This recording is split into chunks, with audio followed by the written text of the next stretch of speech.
and welcome back to Book and Page. We are finally getting into Shakespeare's The Winter Tale. Now this is a bit of a lesser known play. It's not one that's predominantly studied, especially if you're only doing English literature in like high school.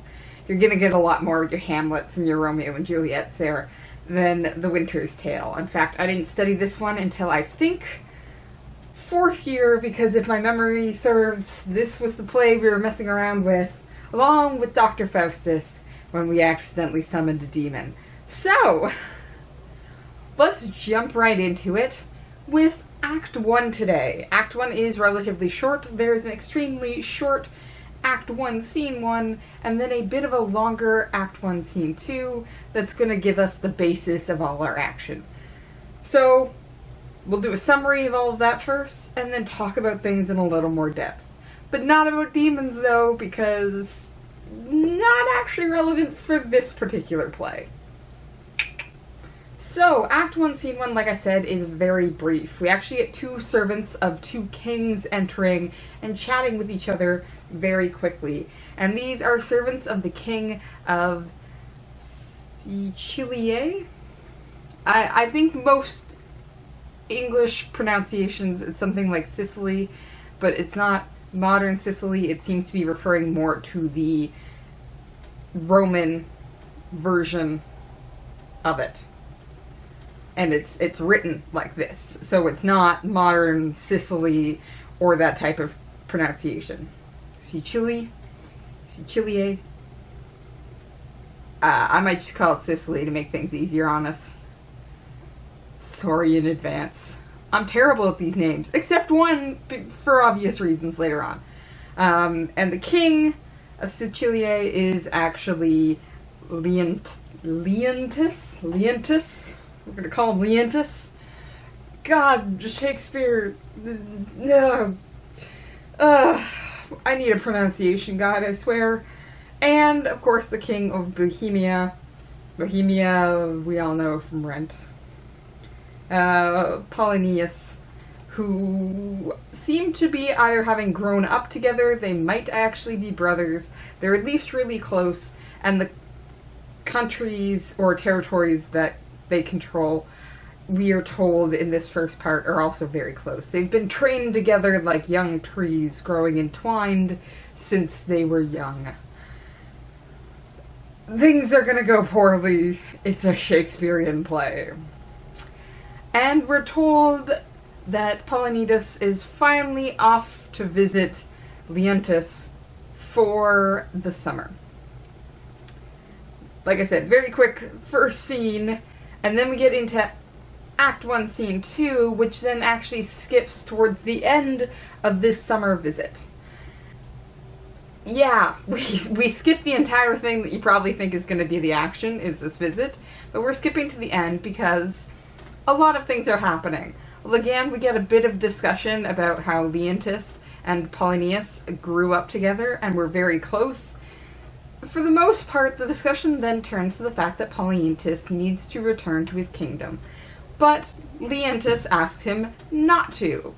Polonius says, I've got to, man. Like, I've got things I gotta do. And finally, Leontus turns to his wife, Hermione, the name I can pronounce, thank you, Harry Potter, and says, will you please talk some sense into the man and tell him we want him to stay? So Hermione then, you know, does the thing she was asked to do. And between a dose of sass, some political good humor, and the like, she actually convinces Polonius to stay. You think this would be a good thing. It's not.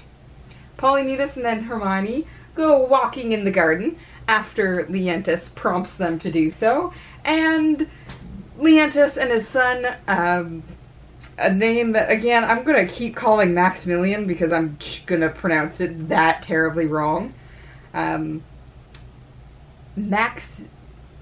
Mamilius, actually. Mamilius, I don't think there's an X in there. Their son is hanging out, and they speak briefly until Carmillo, one of the servants from the first scene, enters And Leontis says, like, cool, son, go play. I've got some things I need to discuss with my friend and servant here. That should have been a warning. So the son leaves, and Carmilo's like, what's up? And Leontis is like, my wife is sleeping with the king of Bohemia. They were probably together before she even married me, the whore. And Carmilo's like, whoa, whoa, whoa, whoa, what? And he's like, yeah, you saw that entire thing, you saw it. He doesn't say he'll stay when I ask him, but when my wife asks him, he's all like, sure. Now they're all walking in the garden. They're probably kissing with inside lips.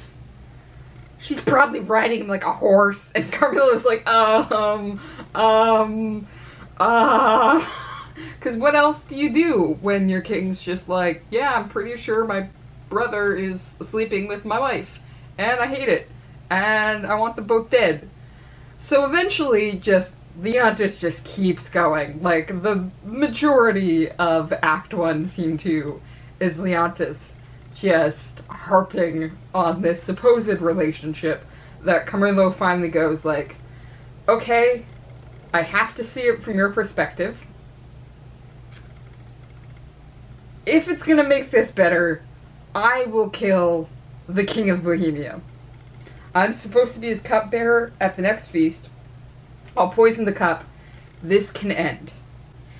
If you don't punish Hermione, if you take your queen back for the sake of the kingdom and your shared kid, I will kill Politis. And, like, Leontis is like, cool, do it. Perfect.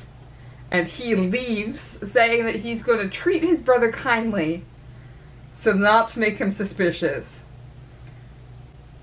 And Paulinus, like, almost immediately comes in and he was like, hey, has anyone noticed that Leontis is acting suspicious? And Carmilo's like, no!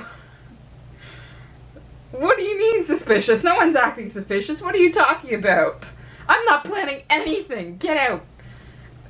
And Bohemia's just basically like, what is happening?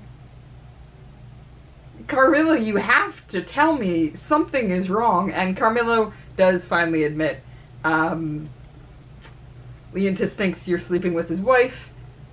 I've been charged to kill you. Please run.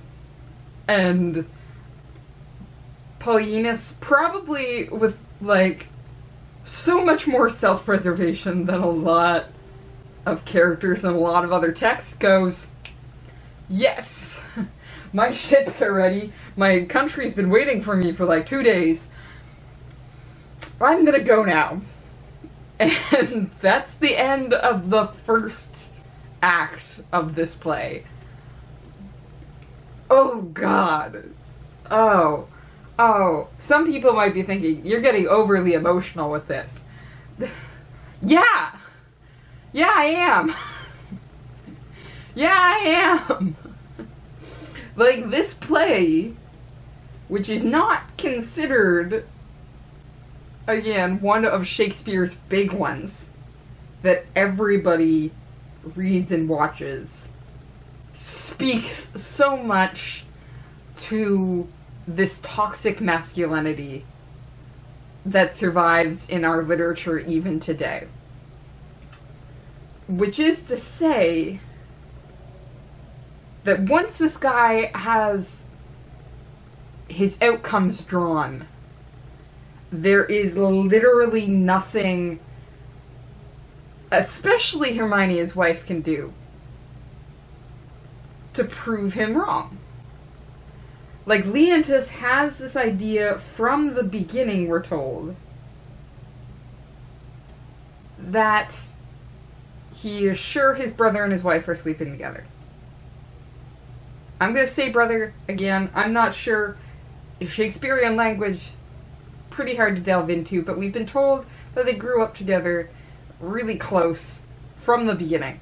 So they're as close to brothers as they're going to be. And again, this is another toxic masculinity thing.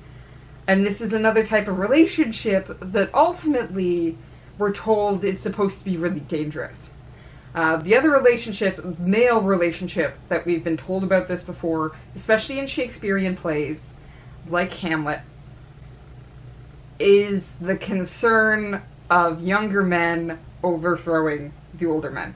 And this is a concern between fathers and sons, and fathers and stepsons.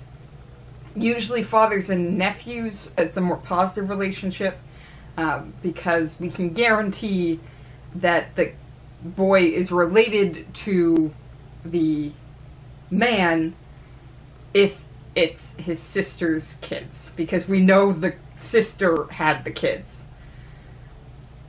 In a husband and wife situation, there is no guarantee that the wife has been faithful, and thus the kid is actually the father's. So we see this relationship of the kid growing up, getting older, and eventually overthrowing the father or inheriting after him. And you'll notice again, the root of this problem for the most part is not in fact between the father and the kid, it's between the father and the mother, because the concern is that the mother has not been faithful. So this like inability to have male relationships in a lot of ways is rooted in the concern of power and the concern of the female relationship here, which is my wife hasn't been faithful. And it turns out, again, this is the exact same relationship issues we then see between two brothers, for very similar reasons. Brothers, especially who are closer in age together, or relationships that might not be exactly brothers, but they've been raised together and are the same age, there's going to be, again, that exact same concern, which is who has what power. There are plenty of stories, historic and, like, fiction, where a son has risen to power and then he goes about killing off all his brothers so that no one can take that power from him. The other concern then is the female element. It's the wives that you have to be concerned about, and the wives and the relationships they might be having with one's brothers.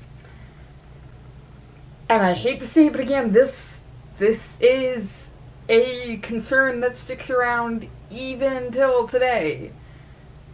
It's a toxic part of masculinity where you can't trust women to be in a monogamous relationship with you because there's this rivalry between you and other male relations or close friends that hinges on female aspects as well.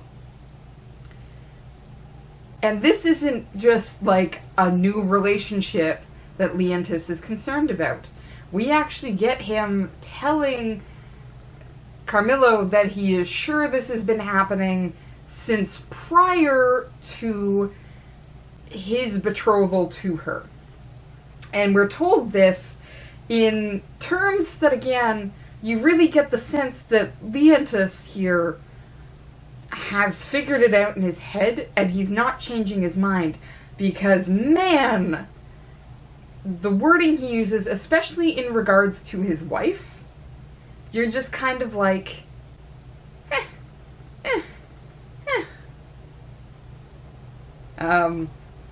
like, for example, when he tells his son to go play. Go play, boy, play. Thy mother plays, and I too. And I play too, but so disgraced apart, whose issue will hiss me to my grave, contempt and clamor will be my knell. Go play, boy, play.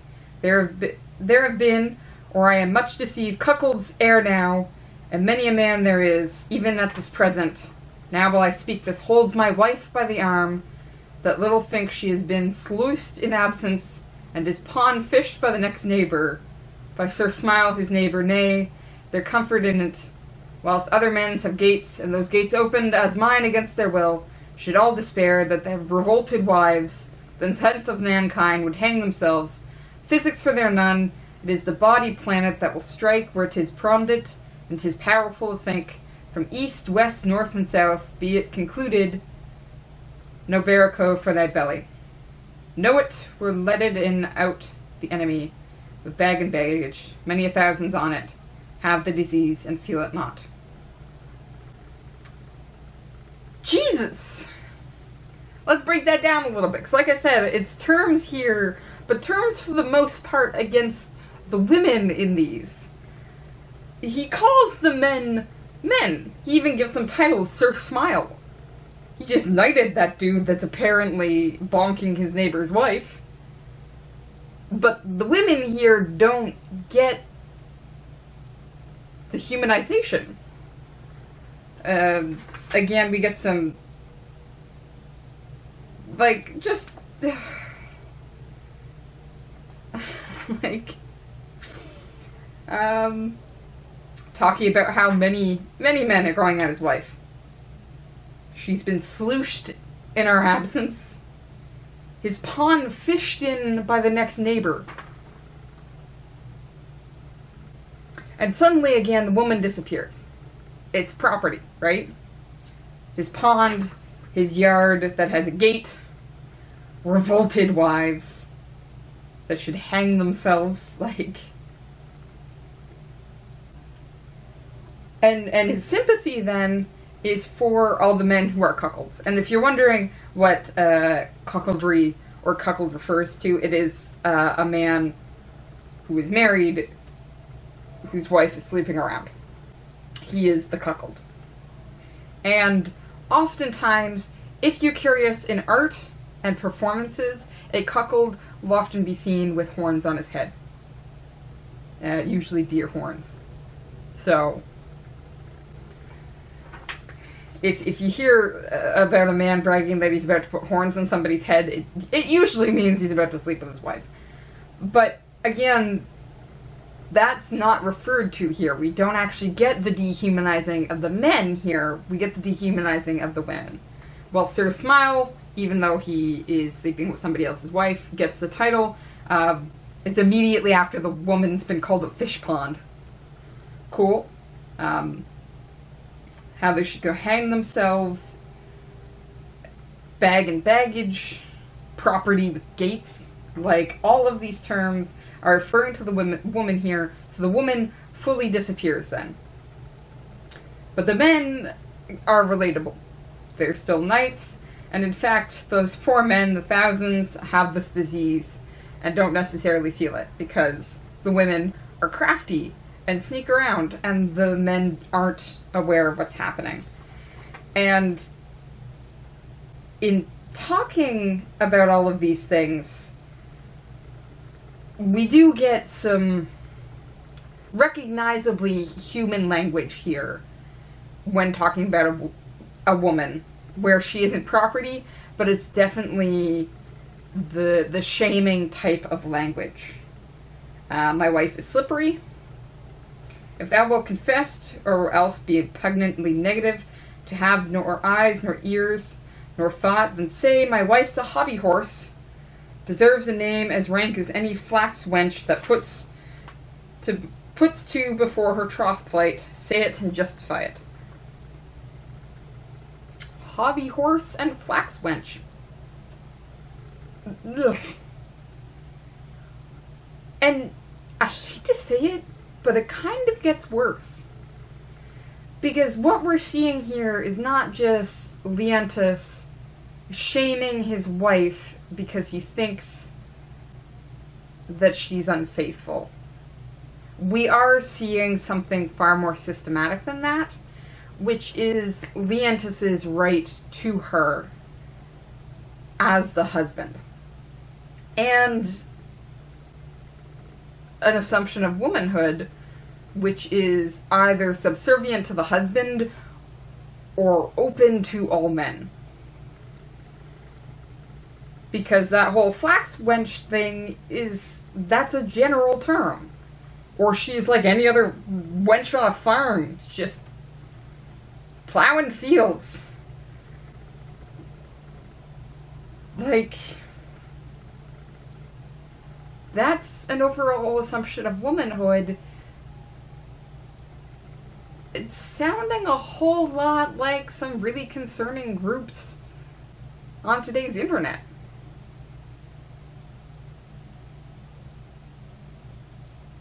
And again, there's that assumption then that Leontis should have a right to her, no matter her opinion.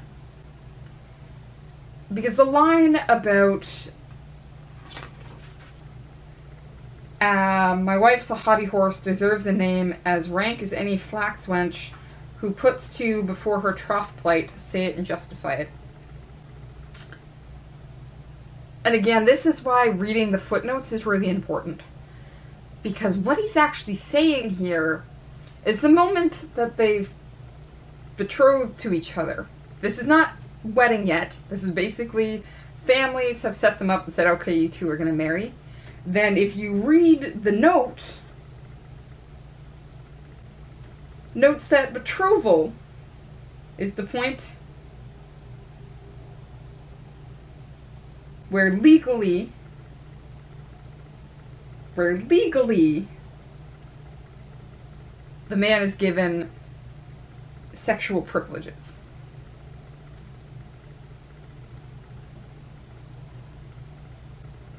The wording there is like, it is, again, the translator trying to explain this, but you can see the concern there.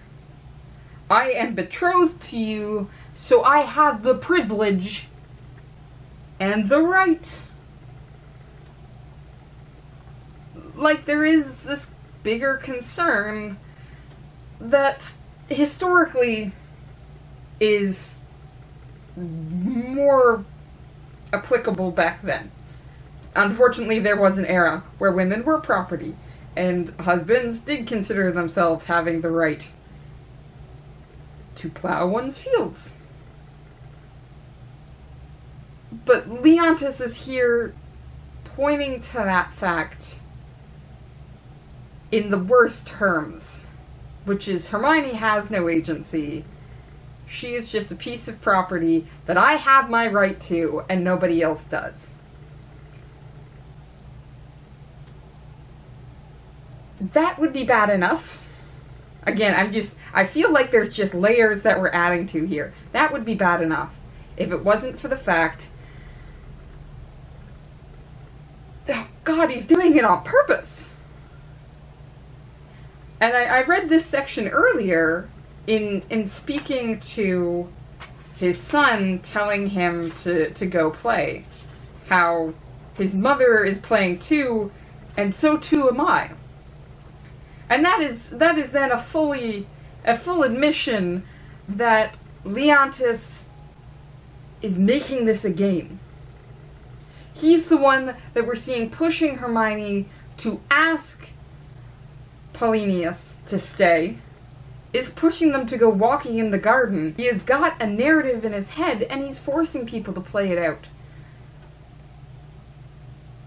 And suddenly this isn't a question of whether or not Hermione is or is in fact not sleeping with anybody else. Leontis doesn't like his wife. He's got this image in his head that he is constantly the put-upon husband who is betrayed by everybody, possibly including his issue, which would be the kid, his brother, his wife. Even Carmillo eventually does actually betray him by outing this plan to Polonius. And Leontis doesn't care. He will play his games because he can. Carmillo doesn't say, I need to see this from your perspective because Leontis has logically proven to him with irrefutable evidence that Hermione is sleeping around. No, it's because Leontis is a king and could kill Carmillo without a second thought.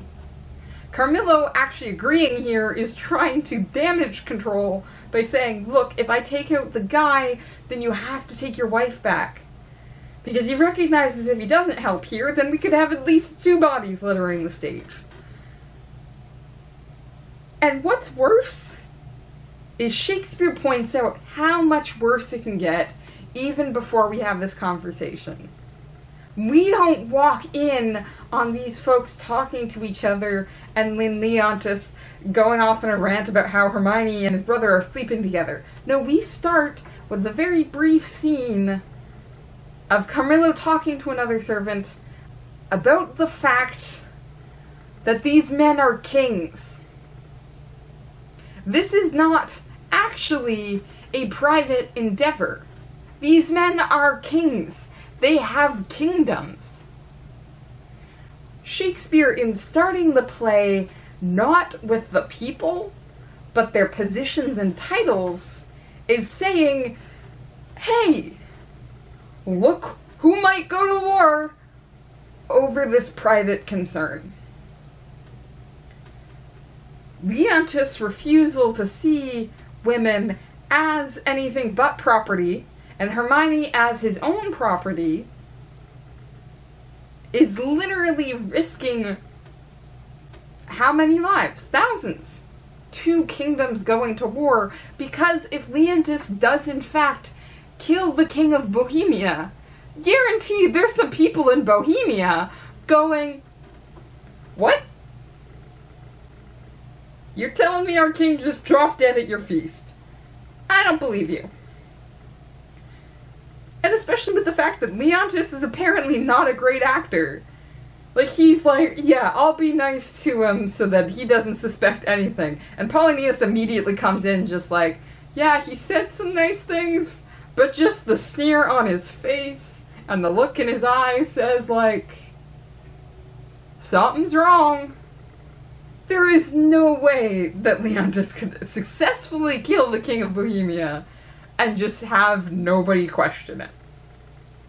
Shakespeare has said from the beginning, this is a political battle on the scale of kingdoms. And Leontes is just like, he said yes when Hermione asked. Well, yeah, because Shakespeare is in fact demonstrating that Hermione is an intelligent and graceful woman.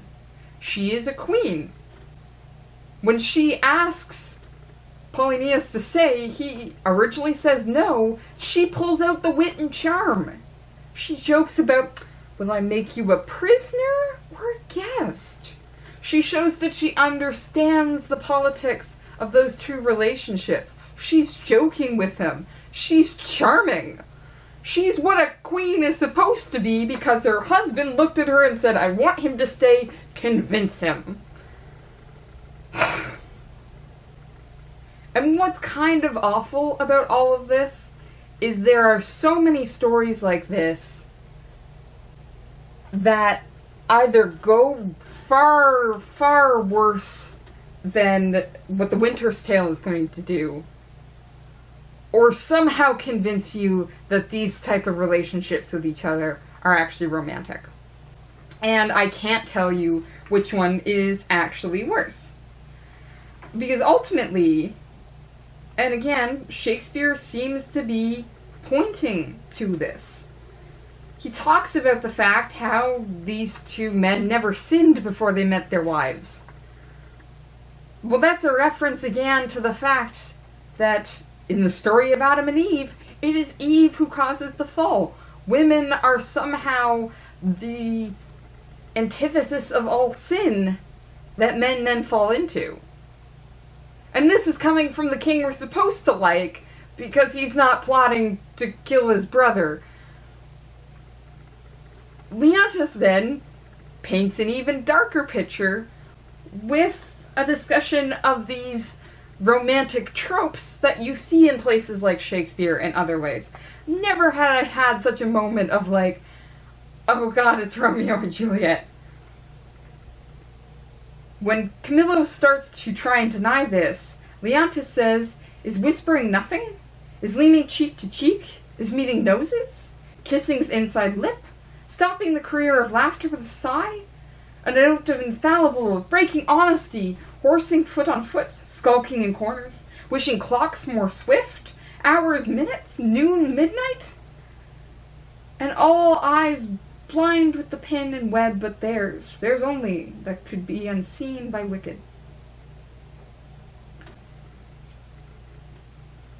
Romeo and Juliet! I wish the sun would freeze, the moon stay within the sky, so this night might last forever and we be together. I wish I did not have my name so that we could be together. I wish our families would turn away from us so that we might be together. This is the romantic trope of sneaking around in love. Which, like I said, we romanticize. We romanticize those relationships. And suddenly The Winter's Tale is flipping it on its head and saying, yeah, but that makes you suspicious as hell, and suddenly we've got suspicious people who are assuming that even innocent people are capable of this because we've romanticized it.